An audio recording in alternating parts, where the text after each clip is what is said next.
একটা মেয়ে যখন কিছু পারে না, বিয়ের পরে কিন্তু সবই পারে।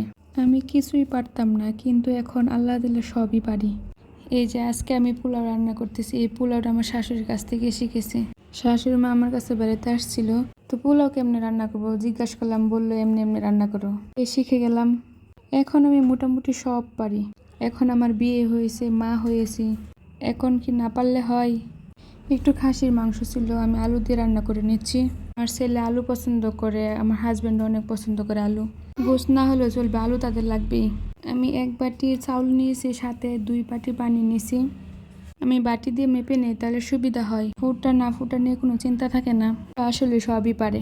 মেয়েরা মা হয়ে গেলে কখন কি করতে হয় সবই পারে। সবার মন জুগিয়ে চলতে হয়। কি খাবে, সন্তান কি খাবে, আরো সদস্যের অন্যান্যরা কি খাবে, তো ওই জানে। একটা মেয়ের কাছে রান্নার দায়িত্ব পড়ে। সাথে আমি একটু ডিমও রান্না করে নিব। রান্না করতে আসছি বিকালে, তাই ভাবলাম যে দেরি হয়ে গেছে, তো আর কিছু করবো না। সে সাথে একটু ডিমও করে নিই। মনে করছিলাম খাওয়া দাওয়ার পরে একটু ঘুরতে বের হবো, কিন্তু আবহাওয়া দিল না। একটা দুম করে বৃষ্টি চলে আসলো। বৃষ্টি হলে প্রকৃতি তার সৌন্দর্য ফিরে পাই। বৃষ্টি কিন্তু আমার কাছে একদমই ভালো লাগে না। কার কার কাছে ভালো লাগে কমেন্ট অবশ্যই জানাবেন।